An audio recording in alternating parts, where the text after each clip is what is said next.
여러분 반갑습니다. 2019학년도 고3 7월 학력평가 영어 해설 강의 2부에 인사드리는 저는 윤현주입니다. 해마다 이 7월 학력평가는요, 좀 잔인한 시험인 것 같아요. 이 시기적으로 보면 보통 마지막 기말고사 전후쯤 시작해서, 전후쯤에 이 시기가 들어가는 것 같은데, 제가 근무하는 학교에 있어서는 기말고사 다 보고 바로 다음날 이어서 학력평가를 보니까 이거 아직 전열이 다 준비가 되지 않았는데 또 이렇게 또 다른 게임에 도전을 하다 보니까 참 시험에 집중하고 있는 친구들 보니까 좀 안타까움이 마음이 크더라고요. 게다가 막상 뚜껑을 열어보니까 선생님 특히 이번 시험에 있어서는 빈칸이라든가 몇몇 지문들이 좀 힘들고 어려운 게 많았어요 라는 자주 섞인 평가가 나오는 걸 보니까 글쎄요, 여러분 모든 시험이라는 게 잘 볼 수만은 없을 테니까 또 때로는 이렇게 좀 힘든 과정 속에서도 더 실력은 향상되는 거니까 그렇기 때문에 해설 강의가 더 빛날 수밖에 없지 않을까 싶은 생각이 듭니다. 자, 저는 해설 강의 2부에서 18번부터 23번까지 준비하고 있는데 여러분의 그 우리끼리 핫토크하는 그 채팅창을 제가 한번 들어와서 EBS에 있는 가서 봤더니 전반부에 있어서는 크게 어려운 문제는 없었던 것 같아요. 다만 23번 제목에 있어서 조금 오답률이 높았던 것 같고 초반에는 그래도 비교적 수월하게 잘 진행할 수 있었던 것 같습니다. 마음을 가볍게 먹고 자 2부의 스타트. 발걸음 가볍게 출발해야 될 것 같아요. 자, 첫 번째는요. 목적으로 가장 적절한 것은 이라고 했는데 난이도를 친다면 이건 간단하게 한 1분 내 이내에서 여러분 해결할 수 있지 않았을까 싶은 생각이 듭니다. 크게 어렵지 않았었죠? 보시면 자, Dear Mr. Branson 이라고 해서요. Last week, 지난주에 나는 돌아왔습니다. 어디로 돌아왔어요? After 뭐 한 다음에 10 relaxing days라고 하니까 열흘 동안 좀 편안하게 쉬었대요. 어디에서? Barbados Escape Tour라고 하는데 뭔진 모르지만 이렇게 대문자가 있는 거 보니까 뭔가 고유명사일 것 같다라는 느낌이 듭니다. 그리고 투어니까 어떤 여행 같은 것 같아요. Except for 뭐만 빼고 수영장만 빼고 facilities라고 하면 시설물이잖아요. 어디에? 딱 보니까 Barbados Sun Resort, 리조트가 나오잖아요. 여기에 시설들은 아주 탁월한, excellent, 탁월했고 equal이라고 하니까 동등하더라. 동등한, 뭐랑 동등합니까? 평상시 당신의 어떤 high standard라고 하니까 높은 어떤 기준, 수준 거기에도 딱 들어맞는, 거기에도 동등한. 그러면 뭐예요? Barbados Escape Tour. 에서 한 열흘간 푹 쉬고 내가 돌아왔는데 수영장 빼고 시설은 아주 훌륭했다. 그럼 감사 그릴까? 그런데 unfortunately 불행스럽게도 라고 해서 뭔가 본론이 나오는 것 같아요. For the whole of my time at the Barbados Resort. 이 리조트에 내 머무는 내내 extensive repairs. repairs 하면 수리잖아요. extensive라고 하니까 뭐 대대적인 광범위한 수리가 being carried out, 수행되었습니다. 라고 했는데 어디? 수영장에서. 그쵸? 그러다 보니까 그걸 쓸 수가 없었다. 그래서 수영장 빼고는 시설은 다 좋았는데 수영장을 못 쓴 이유가 공사가 있었습니다. It was not my nature to complain 이라고 했을 때 이때 nature가 뭐예요? 나의 본성, 천성입니다. 자연이 아니라. 그래서 complain, 뭐 불평하는 건 내 본성은 아니지만 강조잖아요. 동사. 난 확실히 이걸 느낀다. 뭔가 이렇게 자신의 감정이 담겨 있는 거예요. 뭘 느꼈느냐? The use of a pool. 수영장 사용이라는 것은 굉장히 중요하더라. 영국 관광객에 있어서 정말 중요하다고 나는 확실히 느낍니다. 왜 영국 관광객일까? 뒤에 설명이 나오는데요. 영국 관광객 who cannot enjoy swimming in England. 영국에서는 수영을 즐길 수가 없다고 하네요. Because of 뭐 때문에요? 날씨가 좀 궂으니까. 그러니까 영국 사람들은 궂은 날씨 때문에 이렇게 좀 수영 즐기는 거 그게 쉽지가 않은데 그런 사람들한테 수영장 굉장히 중요하거든. 따라서 I believe 내 생각에 내가 믿기로는 it is your responsibility. 여러분 책임입니다. 당신의 책임입니다. 뭐 하는 거예요? To inform guests. 이렇게 손님들한테 알려주는 거예요. 뭐에 대해서? 수리에 대해서 알려주셔야죠. 어떤 수리냐라고 했더니 may negatively, 부정적으로 영향을 미칠 수 있는, 그들이 이제 투숙하는 거에 있어서 좀 부정적으로 영향을 미칠 수 있는 이런 거는 좀 알려주는 거, 그거 책임 아니냐. 자, I hope. 나는 희망합니다. 라고 해서 this kind of inconvenience. 불편이죠. 이런 종류의 불편 다시 일어나지 않기를 희망합니다. 라고 하니까 결국에는 다 좋았는데 수영장. 이 수영장 이렇게 못 쓰는 거에 대해서 미리 알려줘야 되지 않느냐라고 이야기하는 거 보니까 정답은요. 4번. 수영장을 이용하지 못한 것을 불평하려고 라고 해서 충분히 공감되죠. 시간 들이고 돈 들여서 기왕이면 기분 좋게 쉬고 싶은데 특히 중요할 수 있는 의미 있을 수 있는 하나의 퍼실리티를 못 쓰게 되는 거니까 이 정도는 여러분들이 가볍게 또 핵심적인 내용에 있어서 특히 우리말 선택지니까 놓치지 않았을 거라고 생각합니다. 그럼 다음 문제로 가볼게요. 보통 19번은 그 다음에 맞아요. 분위기나 심경인데 여기에서는 심경의 변화로 가장 적절한 것은 초반에는 이런 느낌이었는데 그렇죠. 어떤 계기를 통해서 심경이 달라지게 되는 분명히 전환의 포인트가 있습니다. 자, 처음에 한번 봐보세요. 우리 아버지의 얼굴이 stern이라고 하면 근엄한이라는 형용사 아셔야 합니다. 언제? 자, he watched me. 내가 천천히 climb down, 내려오는 걸 아빠가 보고 있을 때 얼굴이 근엄해지는 거니까 좀 얼굴이 좀 굳어지면서 분위기 안 좋아요. 어디서 내려오느냐? 부엌, 지붕에서 이제 내려올 때 우리 아버지 얼굴 표정이 좀 근엄해지더라. 그러면서 직접 네가 설명해봐라 라고 아버지의 commanding voice라고 하니까 어떤 목소리일까요? commanding이라고 하면 뭔가 이렇게 명령하는 듯한 좀 엄숙한 그쵸? 그런 목소리가 was so full of authority. authority는 뭔데요?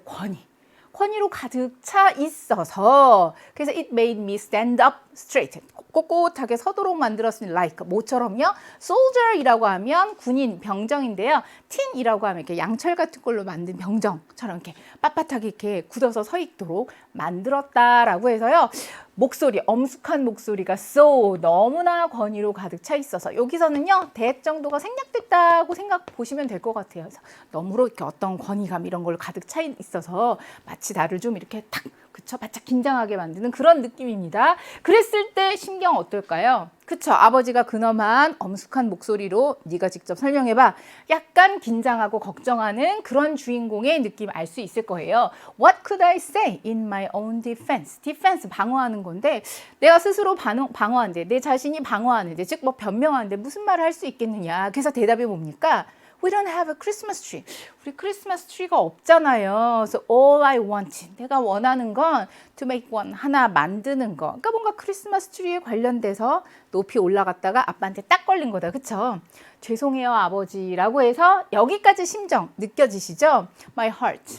심장이요 너무나 빨리 뛰어요. So fast. 너무 빨리 뛰어서 여기도 대시 생략됐다 보시면 될 것 같아요. 그래서 barely 알아둡시다. 거의 뭐뭐하지 않다라는 의미가 되는 거예요. 그래서 내가 말하는 걸, 내 자신이 말하는 걸 들을 수가 없을 정도로 마음이 쿵쾅쿵쾅. 자, 이럴 경우에 여러분 아버님 어떻게 할까요? 이 녀석, 응? 그게 말이 돼! 이렇게 나올 수도 있고 여기에서는 어떤 반응일까? 자, 나는 기다렸습니다. 우리 아버지가 calculate 하면 계산하는 거예요. 뭐를? punishment, 이것만 봐도 대충 알잖아요. 벌 주는 거예요. 근데 severity라고 하니까 벌의 어떤 severity라고 하면 뭐라고 할까요? 뭐 엄격함 정도? 그러니까 벌의 어떤 엄격함 어느 정도로 엄격하게 할까? 그거를 이제 아버지가 계산하고 있는 거를 이제 기다리고 있었다. 저 몇 대를 또 나를 혼을 내시려고 하나? 그렇죠? 어떤 벌을 주시려고 하나? 이제 숨죽여서 기다리고 있는데 아버지가 looked away for a moment. 잠깐 시선을 딴 데로 돌리고 그러면서 내가 깨달은 게 뭐냐? 여기 보세요. stern look이라고 했는데 아까 stern이 뭡니까? 근엄한 어떤 표정 정도 보면 될 것 같아요. 표정이 melted, 녹았어요. 얼굴에서. 즉 근엄한 표정이 사라지고 그러면서 smile, 입술에는 미소를 띠게 되는. 그래서 가까이 오시면서 가까이 왔습니다. 그때 여기 나오네요. relaxed. 좀 안도감을 느끼게 되는. 왜? 우리 아버지가 stroke my head. 머리 이렇게 쓰다듬으면서 그러면서 여러분 affection이 뭐예요? 애정이잖아요. affectionately. 애정 담긴 목소리로 이렇게 말씀하셨습니다. 잘했다 내 아들. 정말 잘했다라고 해서 분명히 처음엔 stern이라고 해서 분위기 싸했었거든요. 그런데 이유를 듣고 입가에 미소를 띠면서 이렇게 칭찬을 해주는. 그랬을 때 나의 심정이 어떨까요? 딱 보세요. relaxed. 그쵸? 뭔가 이렇게 좀 편안해지면서 안도감을 느끼게 되는, 그러면 선택지 한번 가보도록 하겠습니다. 처음에는 어떤 느낌이었죠? 그쵸? 잔뜩 긴장해 있고 약간은 겁을 먹을 수도 있는, 쭉 보니까 관련된 거는요, nervous가 좋을 것 같아요. 불안한, 걱정이 되는. 그러다가 relieved라고 하면 안도감을 느끼는, 안도하게 되는, 이렇게 보면 되겠다. 그쵸? 비교적 명확하게. 그리고 stern이라는 형용사, 그리고 마지막에 relax라는 동사, 그 두 가지에서 결정적인 단서들이 좀 나오고 있으니까 비교적 쉽게 정답 2번까지 갈 수 있을 것 같습니다. 우리 영어는 주어진 시간과의 싸움이잖아요. 그랬을 때, 자, 18번은 항상 목적으로 시작을 합니다. 가볍게 워밍업을 했죠. 그 다음엔 영락 없이 19번에서 분위기, 심경 혹은 심경의 변화라고 해서 아주 과하지 않는, 우리 이래봬도요, 그 어렵다는 빈칸의 문제를 3-4개씩 스트레이트로 연달아서 푸는, 도전하는 정도인데, 거기에 비한다면 가볍게 워밍업 할 수 있잖아요. 그래서 한 가지 욕심을 드린다면 18, 19번에 있어서는 차분히 시작은 하지만, 그렇지만 그렇다고 막 덤비면서 실수는 안 하더라도 다른 지문보다는 조금 시간 조절을 하면서 다음 문제에 대한 좀 에너지도 비축하고 예비 시간도 조금 이렇게 저축해두면 어떨까, 그런 욕심이 들더라고요. 그래서 제 생각에는 이번 시험 갔을 때는 같은 경우에는 18번, 19번 둘 다 합치더라도 2분 이내에, 조금 욕심을 낸다면 1분 30초 이내에 좀 그냥 쭉쭉 읽어가면서 시간 조절을 할 수 있지 않았을까 싶은 생각이 듭니다. 그래서 18, 19번은요, 다음에 목표를 세우세요. 당연히 맞아야 한다, 틀리면 안 된다라는 목표도 있지만 기왕이면 조금 실수하지 않는 선에서 스피디하게 핵심을 읽어가는 그런 요령도 필요하겠구나. 됐습니까? 자, 그러면 이제 본격적인 게임이요. 보통은 주장, 요지, 제목, 주제 이런 것들이 쭉 순서대로 등장하고 있으니까 여기가 첫 번째 만나는 고비가 될 텐데, 많은 경우에 20번은요. 주장하는 바를 찾으세요 라고 하면 저는 이건 그래도 조금 마음에 여유가 생겨요. 왜? 선택지가 우리말이니까요. 일단 여기에서 시간이 크게 많이 걸리지는 않을 거고, 그 다음에 또 여유가 된다면 먼저 선택지를 쭉 한번 본다면, 자녀에 관련된, 교육에 관련된 그런 소재인가 보다라는 게 한글 선택지 한 2, 3초만 쓱 스캔하더라도 대략의 방향이 잡히게 되는 거니까, 자, 20번 문제도 여러분 크게 어렵지는 않았었어야 해요. 보겠습니다. During a time, 어떤 시기냐라고 했더니 스트레스 또는 change, 변화의 시기에 있어서 부모로서 우리는 원합니다. 뭐요? 우리 아이들을 protect, 보호하기를 원합니다. 그쵸?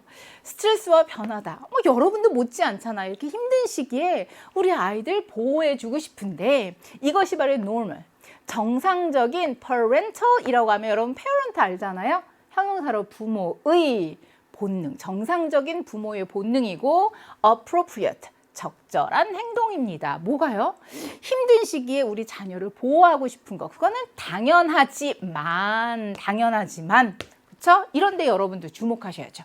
It's during this time of protection 이라고 하니까, 자, 이 시기는 시기인데 보호의 시기입니다. 대디야.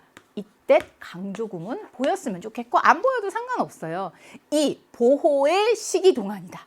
뭐가요? 우리는 컴마를 묶어버릴게요.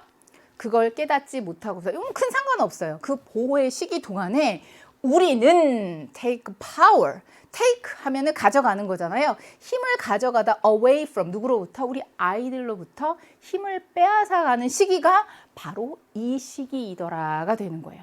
애들한테서 뭔가 힘, 주도권 이런 걸 빼앗아가는 건데, 중요한 건 또 뭐예요? 그걸 깨닫지 못하고서, 우리도 알지 못하면서 이 보호의 시기에 우리는 아이들한테서 뭔가 힘을 빼앗아 가더라. 무슨 말이냐? It helps to give your child practice in making decisions라고 하니까, 뭔가 어떤 그 making decisions라고 하니까 결정하는 거잖아요. 결정을 하는데, 자, 주다 우리 아이들에게 이제 연습할 수 있도록 연습의 기회를 주는 거, 그것은 도움이 됩니다. 그렇죠? 자, 그러면서 a good place to start, 시작하기에 딱 좋은 지점은 뭐냐면 바로 to 이야 하는 겁니다. 인데요. 다시 위에서 흐름을 한번 봐보세요. 힘든 시기에 보호해주고 싶은 게 당연하지만 이 시기에 우리 아이들한테 우리가 뭔가 중요한 힘 이런 걸 빼앗아가는 것 같더라. 그쵸? 뭔가 이렇게 테이크해 간다라는 게 여기서 크게 좋은 것 같지는 않아요. 그러다 보니까 뭐요? 우리 아이들한테 뭔가 의사결정하는 그런 기회, 연습의 기회를 주는 거 그게 좋을 것 같다. 힘든 시기이지만 아이들이 프랙티스 할 수 있도록 하는 거 좋을 것 같은데 그럼 어떻게 하지? 그 좋은 출발점은 바로 ask questions예요. 질문을 하는 겁니다. 어떤 질문이냐라고 했더니 to help them decide. 아이들이 결정하는 걸 도와주는. 뭘 결정하느냐라고 하니까 어떤 행동이에요. 행동은 행동인데 to take. 그러니까 취할 행동을 뭔가 결정을 하는 데 있어서 도움을 줄 수 있는 어떤 질문들 이런 걸 하는 거예요. 자, 그렇게 하다 보면 아이들은 어떻게 돼요? They feel. 느끼게 되더라. 뭘 느끼느냐? They did everything they could. 조심하세요. 그들이 할 수 있는 모든 거를 했구나. 뭐 하는 데 있어서. To prepare. 뭔가 준비하는 데 있어서 내가 할 수 있는 모든 걸 했구나라는 것을 느끼게 되도록 뭔가 행동을 취하는 그런 취할 행동을 결정하는 데 도움을 주는 질문 같은 걸 하는 거. 그게 아이들한테 뭔가 이렇게 의사결정의 기회, 의사결정의 연습을 할 수 있도록 해주는 바로 출발점이 될 수 있겠다는 겁니다. 그러면 여기에서 봤을 때 뭡니까? 힘든 시기 아이들 보호한답시고 아이들한테서 힘을 빼앗아 가는데 그러지 말고 뭔가 결정할 수 있도록 연습할 수 있도록 해보자. 그래서 도움이 되는 질문 같은 거 한번 해봐라. 그쵸? 왜요? 그러다 보면 아이들은 내가 할 수 있는 뭔가를 했구나. 이런 또 만족감을 또 느낄 수 있을 테니까. 자, 그런데 regretfully라고 하니까 유감스럽게도 때때로 the plan, 이 계획이라는 것이요 may not go. 자, go 하면 진행되는 건데 as intended. 의도대로 진행이 안 될 수도 있습니다만 그렇지만 여러분은 you have to. 자, 보시면 이 글이 주장하는 바가 뭐예요? 뭐뭐 해야 해요. 뭐뭐 합시다. 뭐뭐 하세요. 주장이라고 하면 필자의 의견이 조금 더 세게 담겨 있는 그런 표현들이 있잖아요. 대표적으로 you should, you must, you have to. 여기에서 보니까 you have to. 계획대로 안 될 때도 있지만 여러분 하셔야 합니다. 뭐 할까요? 허용하다 여러분 아이들이 경험하도록. 그렇죠? 그래서 자연스러운 결과를 경험하도록 해야 합니다. 그리고 또 뭐도요? learn, 배우도록. 이런 작은 실수들로부터 배우도록 해야 합니다. 그래서 let your child experience, let your child learn. 하도록 만듭시다. 그래서 때로는요, 아이들이 자연스러운 어떤 결과도 경험도 하고 또 뭐 작은 실수에서 배우기도 하고 그러니까 아이들한테 힘을 어떻게 우리가 주도권 같은 거 이런 거 뺏어가고 이런 거보다는 아이들 스스로 좀 할 수 있도록 배려하는 게 좋겠다 하는 겁니다. This is so difficult to do. 하기는 어렵죠. Because 왜냐하면요, we never want to see our children suffer. 자, 보다 우리 아이들이 고통받는 거 보는 거 결코 원치 않기 때문에 이거는 어려워요. 특히 아이들이 뭔가 이런 실수를 통해서 배우는 거 부모로서 보는 거 쉽지는 않겠지만 이러한 learning experiences, 이런 작은 학습의 경험들, 이것들이 make them, 그들로 하여금 feel, 느끼도록 만들다인데 어떤 느낌을 받을까요? 이 단어가 좀 어려울까요? power이라고 하면 힘이잖아요. empower이라고 하면 자, 힘을 주다, 권한을 부여하다 정도 생각하시면 될 텐데 여기에선 empowered가 되니까 뭔가 권한을 부여받은 것 같은, 더 많은 권한을 부여받은 것 같은 그런 느낌을 갖도록 해준다라고 하니까 그럼 뭔가 좀 자기 책임감도 갖게 되고 또 그걸 통해서 더 배우고 성장할 수 있을 테니까 그래서 우리는 힘들고 어려운 시기에 아이들을 프로텍션, 보호하고 싶지만 보호하기를 원하지만 때로는 아이들이 이런 실수를 통해서 스스로 하는 걸 통해서 배우면서 뭔가 내가 권한을 부여받은 것 같은 그런 느낌, 그런 성장의 시간을 갖도록 해 주어야 한다. 그런 내용일 것 같아요. 자, 그러면 선택지 한번 봐보세요. 주장 펼칠 때 진지하게 경청하여라가 아니고 직접 결정 내리고 결과로부터 배우게 하라. 괜찮을 것 같아요. 그렇죠?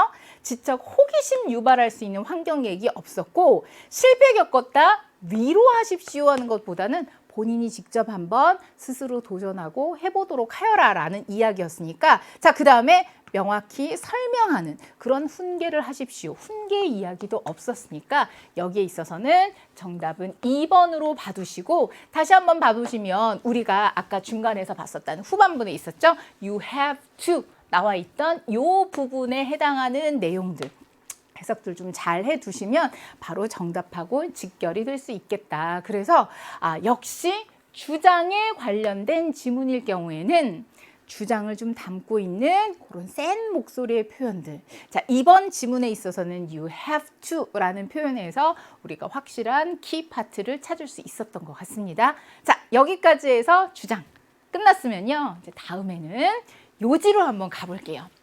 요지가 뭐냐면 필자가 전달하고자 하는 중심적인 생각이잖아요. 핵심적인 생각이잖아요. 이 역시 계속해서 한글 선택지가 나오고 있으니까 먼저 간단히 한번 살펴봐도 좋겠고 또 많은 경우에 있어서는요. 그래도 필자의 중심 생각, 전달하고자 하는 메시지가 담겨있는 좀 주제 핵심 문장이 등장하는 경우가 많을 테니까 여기에 있어서는 어떤 흐름에서 어떤 부분에서 여러분 딱 핵심을 캐치했는지 한번 살펴보도록 하겠습니다. If you are pushing yourself appropriately 라고 하니까 push yourself, 여러분을 몰아가는 거예요. 적절하게 몰아가고 그러면서 have evaluated yourself rigorously. rigorously라고 하면 엄격하게, evaluate 하면 평가하는 거거든요. 그러니까 여러분 스스로를 적절하게 좀 밀어붙이고 또 좀 엄격하게 이제 평가를 하면 그러면 여러분은 자, identified, 만나게 될 거다, 확인하게 될 거다라고 했는데 실수는 실수인데 어떤 여러분이 한 실수를 만나게 될 겁니다.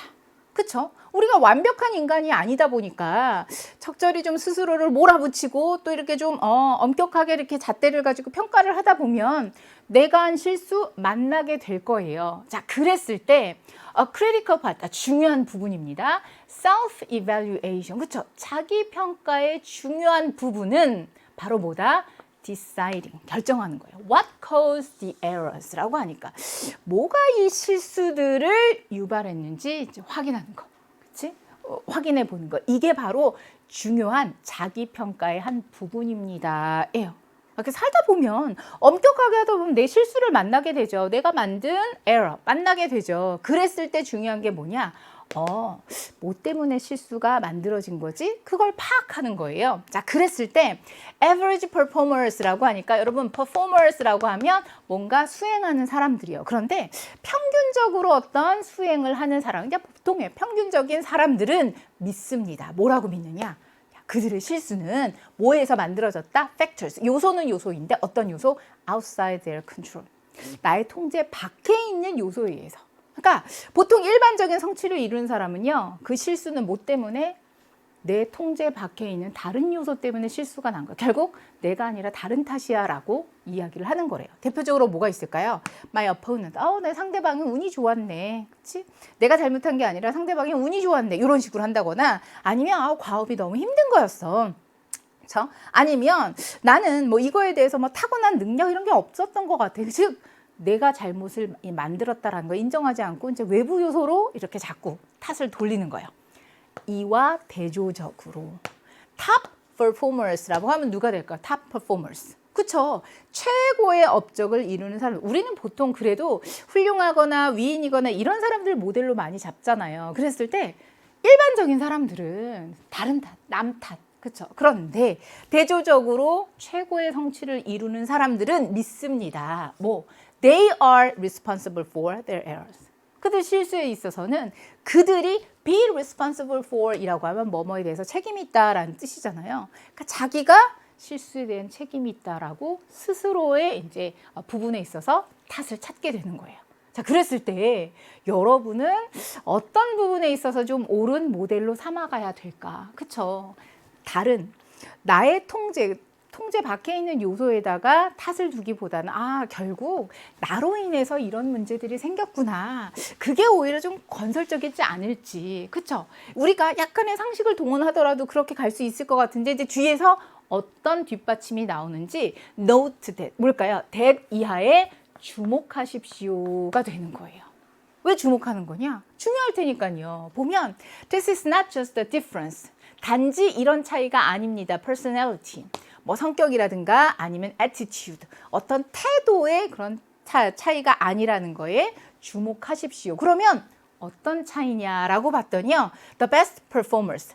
최고의 수행을 하는 사람들은 have set highly specific. 매우 specific. 구체적인.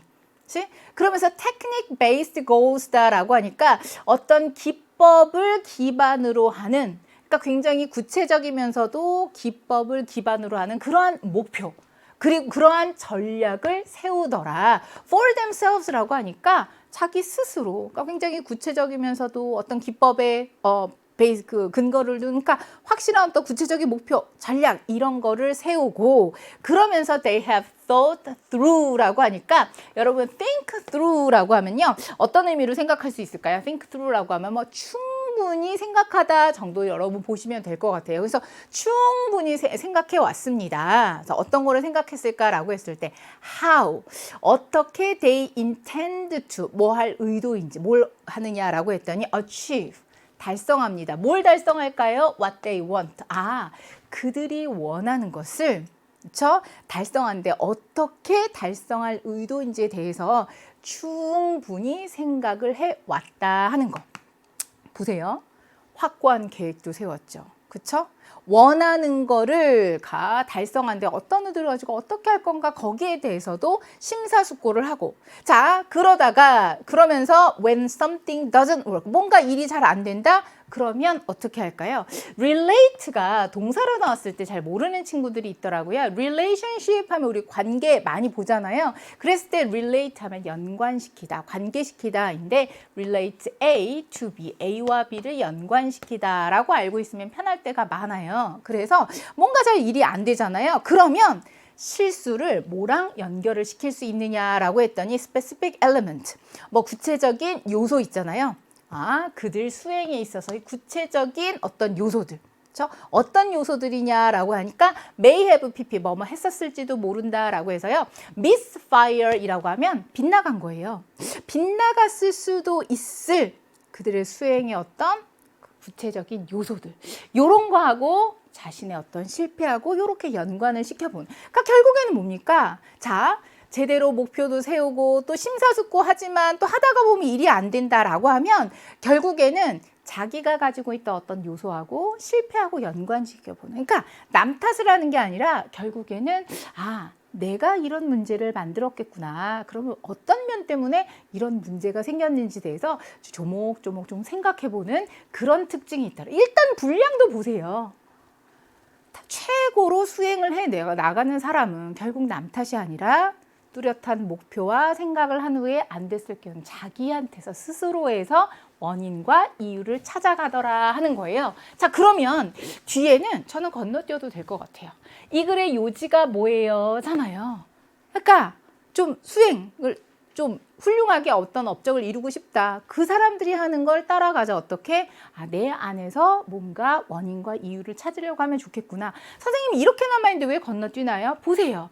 예를 들면 이라고 해서 리서치는 연구잖아요. 여기에서는 챔피언 골퍼스라고 하니까 골프 우승자들에 관련된 어떤 연구가 예를 들면 보여주더라 예요. 그럼 무슨 예가 될까요?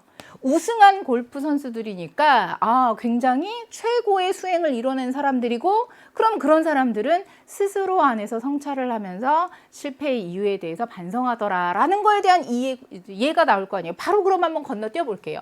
요지가 뭘까요? 라고 했더니 과도한 자책. 이야기는 없었고요. 성취 목표가 지나치게 높다라는 이야기도 없었습니다. 타인의 지적에 대해서 수용적으로 누가 지적했을 때 받아들이자 좋은 이야기지만 자신의 잘못은 자신의 내면에서 한번 생각을 해보자 였으니까 자, 요 얘기도 빼두고요. 한 번의 실수라는 이야기도 보기 힘들었던 것 같습니다. 근데 보세요. 높은 성취를 보이는 사람들은 그쵸? 이거 내신 시험에서는 딱 주관식으로 내면 좋겠네. 요새 내신 시즌이 되니까 잘못의 원인을 이거 우리말로 아니면 영어로 써보세요. 어디에서? 그쵸. 자신에게서 찾는다 이게 딱 나왔었잖아요. 그쵸? 그러니까 또 초반에 뭡니까? 어떤 일이 잘 안 될 때 평균적인 사람은 남 탓하지만 성취도가 높은 사람은 이만큼 해서 한참 이야기를 하고 있었으니까 따라서 정답은 5번이고 이제 느긋하게 여유를 가지고 우리 골프 선수에 대한 마무리 한번 해볼게요. 그러니까 예를 들면 이 사람들 봐라. 자기 안에서 잘못의 원인을 찾더라. 한번 가볼까요? 자, 예를 들면 우승한 골프 선수들에 관련된 연구가 이 패턴을 정확하게 uncover, 커버하면 덮는 건데 uncover, 밝혔다라고 해서 이 패턴이 뭐냐면 앞에 한번 봐보세요. 혹시 잘못이 있으면 잘못하고 그 다음에 자기가 가지고 있는 요소하고 연관을 시키더라. 그게 실제로 등장하더라라고 해서요. They are much less likely than average golfers라고 하니까 여기 구문이 조금 어려웠을 거예요. 자, 여러분 이 수거가 되게 많이 나오는데요. Be likely to 하면 뭐죠? to 이하할 가능성이 있다잖아요. 그런데 much less니까 아주 적다예요. 그러면 사이에 들어간 게 뭐냐 묶어버릴게요. 평균적인 골프 선수들보다 to 이하할 가능성이 훨씬 적더라. 데이가 누구냐면 우승한 선수들이요. 뭐 할 가능성이 적으냐라고 했더니 blame, 탓하는 거예요. 그들의 문제를 탓하는 건데 자 어디? 날씨에다가 그 다음에 코스가 안 좋아. chance factors라고 하니까 여기서는 우연한 요소들. 이건 그러니까 결국엔 내 통제를 벗어난 바깥에 탓하는 바깥의 이유에 대해서 바깥의 어떤 문제들에 대해서 탓할 가능성이 훨씬 적더라. 왜요? 성취도가 높은 사람들을 자기 안에서의 잘못된 걸 찾으려고 하는 거니까. 그래서 보세요. instead 그 대신에 그들은 focus on 하면 어디에 초점을 맞추다잖아요. 그쵸? 그랬을 때 이런 건 딱 빈칸으로 넣어도 되겠다. 결국엔 뭐예요? 자기 자신의 어떤 수행에다가 포커스를 맞추더라고요. relentlessly라고 하니까 이 단어가 조금 어려운가요? 뭐 가차 없이 정도인데 크게 이 단어는 모르더라도 그래서 결국에는 자기 스스로에다가 포커스를 맞추는구나. 됐습니까? 그래서 우리는 for example, 예를 들면 이라는 걸 앞에서 확실하게 내용 정리를 했기 때문에 굳이 여기까지 오지 않더라도 이런 것들이 독해에 있어서 살짝의 노하우가 되는 거예요. 특히 주변에 좀 글을 빨리 읽는다 싶은 친구들을 유심히 한번 봐보세요. 막 빨리 읽지 않아요. 오히려 수능 영어의 지문 같은 경우에는 내용이 촘촘하면서 논리적인 경우가 많아서 그러니까 빨리 하다 보면 오류가 생기거든요. 천천히 이제 전체를 꿰뚫어 보는 거예요. 그래서 정말 필요한 부분, 그걸 뒷받침하는 약간의 좀 가벼운 부분, 그런데 이 판을 뒤집는 더 중요한 이야기가 나오는 부분, 그러니까 뼈대를 읽으니까 그 친구는 느긋하게 읽어도 제대로 이해하면서 예를 들면 이런 부분 같은 경우는 나는 굳이 초점을 맞추지 않더라도 나는 이해가 가능해 라고 할 때는 조금 스킵하면서 나름대로의 노하우를 보여주더라고요. 그래서 처음에도 이야기했습니다. 특히 영어 영역은 주어진 시간과의 싸움이지만 절대 빨리 읽으라는 게 아니에요. 전체적인 흐름을 좀 쥐고 흔들 수 있는 맥을 잡으십시오. 흐름을 잡으십시오. 자, 그랬을 때 이번에 초반에 세 문제는 여러분 그런 연습하기 딱 좋았을 것 같아요. 19번, 20번은 워낙에 쉬운 유형의 쉬운 지문이었으니까 그리고 21번 같은 경우에 있어서는 특히 마지막에 예화가 나오는 부분은 우리가 미루어 짐작할 수 있으니까 특히 여러분 주제, 제목, 요지, 주장 이런 데 있어서 이런 부분을 조금 스킵하면서 시간 조절을 할 수 있다. 굉장히 나중에 후반부로 갔을 때 여러분들 여러 가지 이득을 많이 남기거든요. 그래서 그것까지도 복습할 때 한번 생각해 주셨으면 좋겠습니다. 정답은 5번이고요. 그럼 이번에는 22번 가보도록 하겠습니다. 다음 글의 주제로 가장 적절한 것은 이제 여기서부터 이제 여러분이 조금 더 신경을 쓰면서 긴장을 하는 친구들도 있을 것 같아요. 주제, 제목 이러면요. 요지하고 주장과 비교했을 때 오답률이 조금 높게 되더라고요. 오답률이 높은 이유가 뭘까요? 라고 해서 여러 가지 이유가 있지만 그 중에 한 가지는 선택지가 영어로 나오는 거예요. 그래서 많은 경우에 보면 특히 제목 같은 경우에는 다 잘 읽어놓고 어떤 내용인지 아는데 그거를 압축적으로 표현해 놓은 선택지에서 걸리는 친구들이 많더라고요. 자, 또 한 가지는 읽고 나서 주제가 뭔지 어떤 얘기인지 우리말로 정리할 때는 우리말로 이렇게 금방 이렇게 시선이 가서 딱 내용에 매칭이 되는데 영어로 선택지가 나올 때는 명확하게 무엇에 대한 이야기인지 정리가 안 될 때는 결국엔 두세 개 중에 찍다가 틀리게 되더라고요. 자, 주제는 무엇입니까? 무엇에 대해서 쓰고 있느냐? 무엇에 대해서 주로 다루고 있느냐? 핵심적인 이야기거리 어떤 거냐? 자, 그러면 일단 주어진 지문에 대해서도 제대로 잘 정리를 하고 그것을 압축적으로 선택지로 나타냈을 때는 뭐부터 제껴야 되는지 천천히 한번 살펴보도록 할게요. An object, 물체, 대상. At rest가 두 번이 나오더라고요. 첫 번째 문장에 at rest라고 하면 쉬고 있는 거예요. 그래서 정지된, 움직이지 않는 이런 의미가 돼요. 움직이지 않는 물체는 tend to 하면 뭐뭐 하는 경향이 있다. stay. 그대로 머물러 있어요. 어떻게? 움직이지 않고 머물러 있는 경향이 있더라. 움직이지 않는 물체 계속 그렇게 있으려고 하는 그런 경향이 있죠. 그러면서 to change, 변한다라고 하는 것은 변화하는 것은 입니다. to 하는 겁니다.에서 문장이 좀 길죠. 왜 그렇게 길어졌나라고 했더니 변화한다는 것은 입니다. 뭐 하는 것이냐? to 이하는 것이다. to 이하는 것이다. to 이하는 것이다. 나열이구나. 병렬로 쭉. 그러면 마지막에는 그쵸. and 같은 거 나오는 거 여러분 많이 보셨을 거예요. 그래서 변화한다는 건 뭐다? 뭔가 새로운 걸 배우는 거, 새롭게 생각하는, 다르게 생각하는 거, 다르게 행동하는 거, 그리고 새로운 방향으로 움직이는 거다라고 해서요. 멈춰있는 거는 계속 있고 싶은 성향이 있죠. 근데 그걸 바꾼다라는 거는 뭔가 이렇게 변화가 있어야 한다라는 건데 뒤에 보세요. 위대한 아이디어, 위대한 사람들, 위대한 프로젝트 이것들은 have fallen victim. victim이 뭐냐면 희생물. 희생자, 희생물 뭐 이런 거 있잖아요. 자, 희생물이 되었습니다. 뭐에 대한 희생물이 됐냐라고 했더니 resistance. 이 지문에는요. resist도 되게 많이 나와요. 동사로 resist 하면 뭘까요? 저항하다. 그거의 명사가 되는 거예요. 그럼 뭐? 변화에 대한 저항의 희생물이 되었습니다. 그래서 변화에 대해서 저항하는 거. 그러다 보니까 위대한 생각, 사람들, 프로젝트 이런 것들이 제대로 빛을 못 보게 되는 그러한 경우를 이야기하나 보다. 그럼 뒤에 보세요. 변화에 대한 저항. 그럼 그건 뭘 의미하는 거냐? 변화에 대해서 저항을 한다, 싫어하더라. 그럼 무슨 말이냐? 자, 사람들은 working hard, 열심히 일하는 거예요. 스테이터스 쿼는 밑에 있을 거예요. 독해하다 보면 종종 나오는데 현재 상태거든요. 그러니까 현재 상태를 보호하기 위해서 사람들이 열심히 일하는 거. 그게 바로 저항에 대해서, 그러니까 변화에 대해서 저항하는 거다. 변화에 대해서 저항하는 거다. 현재 상태를 유지하려고 하는 거구나. 근데 뭔가 좀 발전이 있고 발전이 있고 또 뭐 앞으로 나아가려고 그러면 항상 현재 상태만 유지하면 안 되잖아요. 그렇게 봤을 때 변화에 대해서 저항하는 거다?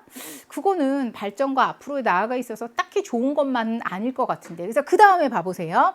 When people who 하니까 이렇게 묶어버릴게요. 사람은 사람인데 저항하는 사람들, 어떤 뭐 변화라든가 이런 것에 대해서 저항하는 사람들, 이런 사람들이 are ignored, 무시되어지고. 아니 현재만 유지하고 싶다. 나는 변화에 대해서 저항하고 싶다. 변화를 싫어한다. 그럼 그런 사람들 제껴버려. 그런 사람들 무시하고 그냥 앞으로 쭉쭉 나가면 돼. 뭐 이런 식으로 생각하게 되는. 그래서 저항하는 사람이 무시되어지거나 push it away라고 나와 있는데요. 여러분 push away 하면요. 그쵸? push aside구나. push aside라고 하면 옆으로 제쳐두다, 뭐 배제하다 이런 뜻이에요. 그래서 저항하는 사람이 are ignored, 무시되어지거나 그 다음에 are pushed aside라고 하니까 옆으로 배제되게 되면 그러면 they가 누구면 이 저항하는 사람들이요. 이런 사람들은 formidable 밑에 있죠. 그쵸? 감당할 수 없는 어마어마한 뭐가 opposition이라고 하면 반대파 이렇게 되거든요. 그래서 여기에서 딱 봐서 저항하는 사람들이 있어. 그냥 무시해. 그냥 그 사람들 제껴놓고 해. 이러다 보면 결국 이 사람들은요. 어마어마한 우리가 감당할 수 없는 그런 반대파가 되는 거니까 뭔가 반대파, 그것도 어마어마한 반대파가 있다. 그러면 필연적으로 충돌도 생길 수 있고 또 안 좋은 현상이 생길 수 있을 거 아니에요. 그래서 뒤에서 이런 이야기가 나오고 있습니다. In order to succeed, 성공하기 위해서. 어디 at change, 변화에 있어서 성공을 하려면 자, 그런데 변화를 주고 싶어요. 근데 그 변화에 대해서 저항하는 사람 있잖아요. 아, 무시해. 제껴두고 가. 그럼 그 사람들은 반대파가 되거든요. 따라서 변화에 있어 성공하고 싶어요. 그러면 저항. 그리고 사람은 사람인데 또 어떤 사람? 저항하는 사람. 이런 사람들을 무시하고 제껴둘 게 아니라 should be viewed. 여겨져야 합니다. 다르게 여겨져야 합니다. 그럼 여기서 딱 나오잖아요. 자, 필연적으로 뭔가 변화가, 그쵸? 앞으로 나가려면 변화가 필요한데 거기에 저항하는 사람들이 생겨. 근데 그 사람들을 무시하면 오히려 반대파가 되는 거니까 여러분 성공하고 싶으면 저항하는 사람 좀 다르게 여기자, 다르게 생각하자. 그렇죠? Here is why. 왜 그런지 그 이유가 여기 나오는 거예요. 저항이다라고 하는 것은 natural part of the change process라고 하니까 변화의 과정에서 아주 자연스러운 그런 부분이고, 그 다음에 exist. 존재합니다. 아주 여러 가지 형태로 존재를 하더라. 그러니까 저항이라는 것은 변화하다 보면 당연히 생기는 거고 여러 가지 형태로 나오거든요. 그러니까 저항하는 사람, 저항에 대해서 무시하거나 부정적으로 생각하지 말고 조금 다른 시각으로 볼 필요가 있겠다. 그러면서 자, 사람들은 resist for different reasons. 다양한 이유. 그리고 다양한 방식으로 저항을 하더라. To master change라고 하니까요. 여기 있어서는 자, 변화 같은 것을 여러분이 마스터하다. 여기서는 뭐 이루다. 따라서 변화 같은 거 이루고 싶어요. 변화를 이루기 위해서는 여러분은 must 해야 합니다. 먼저 뭐부터 해야 될까요? understand. 이해를 하래요. 뭘 이해를 하나? 개인적인, 구조적인, 여기선 physiological이라고 하면요. 생리적인 정도로 의미하면 될 것 같은데 생리적인 이유. 어떤 이유? 뒤에서 꾸며주네요. 그러니까 사람들이 저항을 하는 개인적인, 구조적인, 어떤 생리적인, 생리학적인 어떤 그런 이유, 이런 것을 먼저 이해하는 게 좋겠다 하는 겁니다. 그러면 특히 이 파트에 있어서 뭐예요? 변화를 이루려면 저항하는 사람들이 생기거든. 근데 그 사람들 무시하기보다는 어떻게? 왜 그런지 이해를 먼저 합시다. 그러면 변화를 여러분이 이룰 수 있는 거예요. When you understand. 자, 그래서 여러분들이 저항을 이해를 하잖아요. 그러면 여러분은 배울 수 있습니다. To expect it. 그것을 기대하는 것을 배울 수 있고 심지어는요, 그것.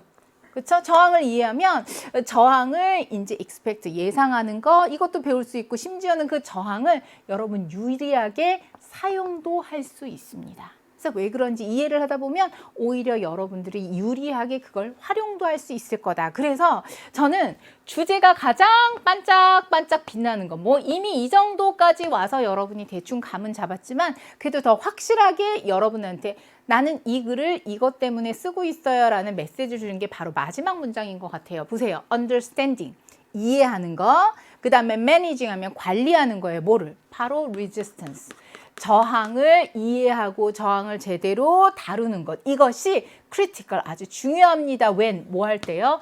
여러분이 promoting change라고 하니까 promote 하면은 촉진하다 이런 뜻이거든요. 변화를 촉진할 때 중요한 건 뭐냐면 저항에 대해서 제대로 이해하고 잘 관리하는 거. 그게 참 좋겠다. 왜냐? 저항이라는 것은 필연적으로 자연스럽게 생기는 거니까 무시하기보다는 이해하고 잘 관리할 수 있도록 합시다가 되는 거예요. 그러면 이 글의 주제가 뭘까요? 천천히 한번 가볼게요.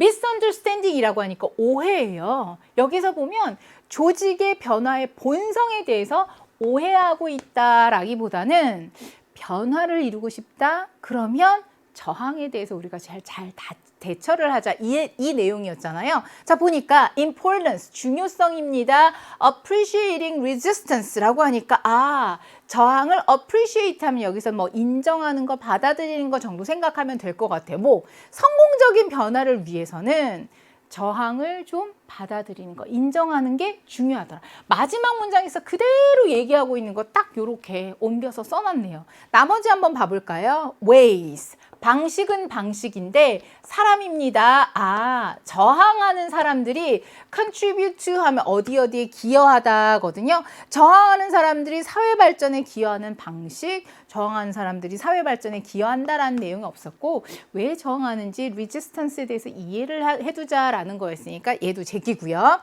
Changes of people's attitude라고 하니까 사람들 태도가 달라지더라. 뭐에 있어서? Social innovation. 사회적인 혁신을 향한 사람들의 태도가 바뀌더라.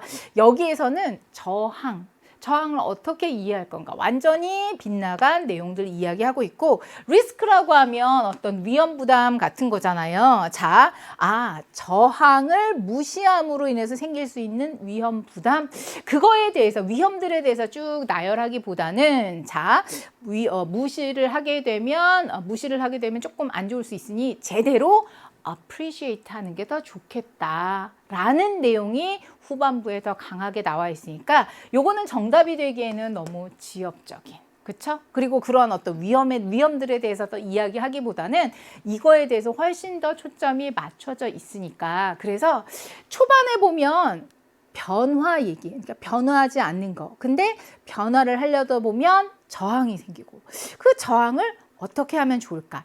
많은 경우에 있어서는요. 처음에 나 이런 얘기 할 거야 라고 시작하는 경우도 있지만요. 지금 이 글은 뒤로 쭉쭉 읽어가면서 쭉 전개가 되면서 마지막 문장에서 확실하게 주제를 잡아주고 있잖아요. 전달하는 메시지를 여러분께 보여주고 있잖아요. 그래서 아까 말씀드린 대로 마지막 문장에 있어서 내가 확실하게 갈 길을 제대로 가고 있구나라는 것을 캐치할 수 있었다 싶은 생각이 듭니다. 정답은요. 2번으로 정리를 해두시면 되겠네요.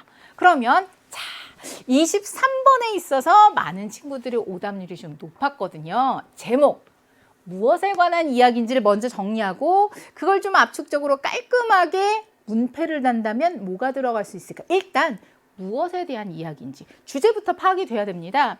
테이스트가 나왔는데요. 저는 딱 이거 보고 취향 이렇게 시작했거든요. 근데 읽어볼게요. 테이스트는 중요합니다. 우리 생존에 있어서 중요합니다. 그래서 어떤 면에선 one might think of 여기서 중요한 표현이 나오네요. think of A as B. A를 B라고 여기다 라고 해서 어떤 면에서 사람들은 그게 뭐냐면 테이스트를 뭐라고요? 가장 중요한 우리 감정들에 있어서 우리 감각에 있어서 가장 중요한 걸로 여기더라 라고 했는데 왜 중요한가 봤더니 helping us 우리를 도와주는 거예요. distinguish가 뭐죠? 구분하는 거잖아요. between A and B, A와 B 사이에 있어서 뭔가 구분하는 데 도움을 주는 그러니까 뭐와 뭐 사이냐라고 했더니 that which is nutritious 어떤 것이 nutritious라고 하니까 영양가가 있는 건지 which 어떤 것이 poisonous 하면 독이 있을 가능성이 있는지 뭐 이런 것들을 구분하는 데 도움을 주는 그렇죠? 그러다 보니까 우리 감각들 중에서 가장 중요한 걸로 여기더라. 우리 감각들 중에서 중요한 거다. 그럼 이건 취향이라기보다는 그쵸? 맛, 미각으로 보면 되겠네요. 뭐가 영양가가 있고 뭐가 또 독이 있을 수 있는지 이런 걸 또 구분하는 걸 도움을 주는 미각에 대한 이야기구나. 까지요. 그럼 여기. 미각은 우리 생존에 있어서 중요하다. 엄청 중요하죠. 특히 우리가 맛있는 걸 먹고 즐기고 느끼는 거 이게 얼마나 큰 기쁨을 줍니까? 자, 여기까지 미각은 중요하다. 근데 그 다음에 보이세요? and 예시 뭘까요? 그러나 라는 뜻이에요. 뭔가 또 반전이 있으면서 진짜 중요한 이야기를 하는 것 같죠. 자, 하지만 그러나 on closer inspection, inspection이라고 하면 뭔가 검토하는 거거든요. 좀 더 깊이 가까이에서 검토를 해보면 들여다보면 it turns out, 자 밝혀집니다. 뭐라고 밝혀집니까? Not to be so important, 놀랍지 않습니까? 자, 미각이라는 것은 so important, 중요한 것이 아닌 것으로 밝혀지더라. 적어도 in terms of 뭐뭐의 관점, perception 중요합니다. 지각, 인지, 느끼는 거예요. 지각하는 거예요. 그래서 지각의 관점에 있어서는 적어도 그렇게 중요한 게 아니구나 라고 밝혀졌다. 뭐가요? 미각은. 완전 반전 아니에요? 미각은 생존에 중요한데 좀 들여다보니까 그렇게 중요한 건 아니더라. 적어도 어떤 인식이라는 perception, 인식하다 뭐 정도로 봐도 될 것 같은데 그 측면에 지각의 어떤 그 관점에 있어서는 그게 중요하지 않더라. 이게 무슨 말일까? 한번 가볼게요. While more than half of the brain이라고 하니까 뇌의 절반 이상이 관련되어 있더라. 뭐 하는데? Processing what we see라고 그러니까 본 것을 처리하는데 뇌의 절반 이상이 관여를 하고 있더라. 즉 시각적으로 들어온 거 이걸 처리를 하는데 뇌의 절반 이상이 관여하고 있는 반면 only something like 1%라고 하니까 뭔가 그러니까 1% 뭐에 있어서 이건 밑에 보면요. 대뇌 피질 이렇게 나와요. 뇌에 있는 어떤 일부분이다 생각하면 될 것 같아요. 중요한 거는 겨우 한 1% 오직 1% 정도가 관련이 있더라. 뭐 하는 데 있어서 맛을 지각하는 데, 맛을 이렇게 느끼는 데는 요 정도밖에 관여가 안 되더라. 뇌의 절반 이상이요. 보는 걸 처리하는데 많이 이렇게 동원이 된대요. 근데 맛을 지각하는 데 있어서, 그렇죠? 미각의 어떤 지각하는 그런 관계, 그런 면에 있어서 겨우 한 대뇌 피질 한 1%, 오직 한 1% 정도? 그 정도밖에 관련이 안 되는. 그러니까 그렇게 중요한 건 아니더라. 그러면 대뇌 피질에 있어서 한 1% 정도만 맛을 인식하는데, 지각하는데 관련한다? 그거밖에 안 되나? 거기에 대한 이유가 나와요. The reason for this, 이거에 대한 이유는 바로 데디아입니다. 왜 그러냐라고 했더니 우리의 뇌는요. pick up on 이라고 하면 파악하다 정도로 생각해 두세요. 우리의 뇌는 파악하더라. 뭐를? 통계적인 regularities라면 규칙성이에요. 환경의 통계적인 규칙성, 이거를 파악하다. 즉, 쭉 통계적으로 봤을 때 이런 규칙성들이 있구나라는 것을 뇌가 인지를 하는 거예요. 자, 그러면서 우리는 배웁니다. predict가 뭐 하는 거예요? 예측하는 거잖아요. likely, 예상 가능한 맛. 그 다음에 어떤 영양학적인 특징. 이런 것들을 예측하는 걸 배우더라라고 해서 무엇이에요? potential foodstuffs라고 하니까 이제 우리가 먹을 가능성이 있는 앞으로 먹을 어떤 음식들의 예상 가능한 맛, 그 다음에 어떤 영양적인 특징 이런 것들을 특질 같은 것을 예측을 하게 되는. 그러니까 여기 딱 봤더니 뇌가 통계적으로 쭉 봤을 때 통계적인 데이터를 가지고 그걸 가지고선 요거는 먹으면 어떤 맛이 날 거다, 어떤 영양적인 어떤 특징이 있을 거다, 요런 것들을 예측을 한대요. On the basis of 어디에 근거를 두고 다른 감각적인 어떤 단서들, 예를 들면 색깔이라든가 아니면 냄새라든가.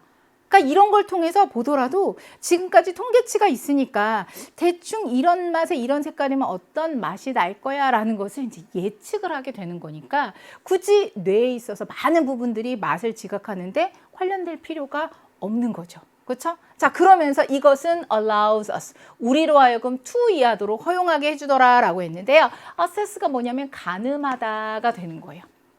자, 이러한 것은 우리로 하여금 가늠하는 것을 가능하게 하더라라고 했는데 뭘 가늠하느냐라고 했더니 즉 예상 가능한 결과예요. 어떤 결과냐? ingest는 밑에 있어요. 섭취했을 때 어떤 가능한 결과. 자, 섭취를 했다. 뭘 섭취를 하느냐라고 했더니 아주 다양한 많은 food예요. 음식을 섭취했을 때 어떤 예상 가능한 결과다라고 했는데 without, 뭐 하지 않고서 having to stick them into our mouth라고 하니까 그냥 입에다 넣는 거예요. 직접 맛보는 거예요. First, 먼저 맛보는 거 없이 in order to 뭐 하려고? What they taste like. 이거 맛이 뭘까라는 것을 알기 위해서 먼저 입에다가 넣을 필요 없이 입에 먹어보지 않더라도 이런 다양한 음식을 섭취하는 거, 그걸로 인해서 어떤 예상 가능한 결과가 있을지 우리가 가늠할 수가 있게 되더라. 왜 그러냐면 바로 이거예요.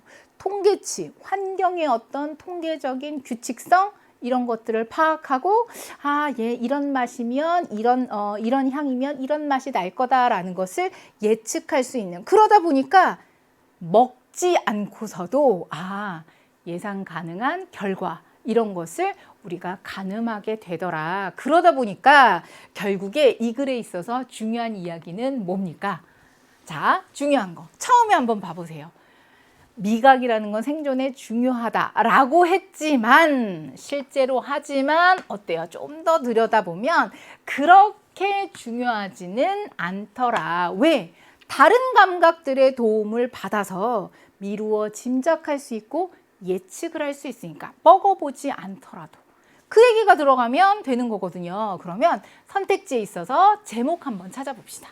그럼 제목 찾기 전에요. 일단 주제가 뭔지 한번 봐보세요. 핵심 소재는 미각이에요. 미각 그렇게 중요하지 않아. 왜? 다른 감각들의 도움을 통해서도 예상 가능한 결과, 맛 이런 걸 우리가 또 예측할 수도 있으니까 이렇게 되는 거거든요. 그럼 처음에 보세요. Good looking food라고 하니까 먹기 좋은 식품이 맛도 좋더라 라고 해서 음식의 외관 얘기하는 거 아니잖아요. 테이스트까지는 좋아요. 미각. 근데 미각 딱 보니까 생존에 있어서 가장 중요한 감각이더라. 그런 줄 알았는데 실제로는 아니에요 라고 하니까 아이고 이건 두 번째 포인트가 후반부의 포인트가 완전 거꾸로 가는 거다. 그쵸? 자, 세 번째 볼게요. Color and smell이다라고 해. 색깔하고 냄새. 이게 주인공이 아니잖아요. 주인공은 테이스트인데 미각이 그다지 중요한 게 아니에요 라고 했는데 일단 주인공 자체가 그건 잘못 잡은 것 같아요. 그 다음에 한번 넘어가 볼까요?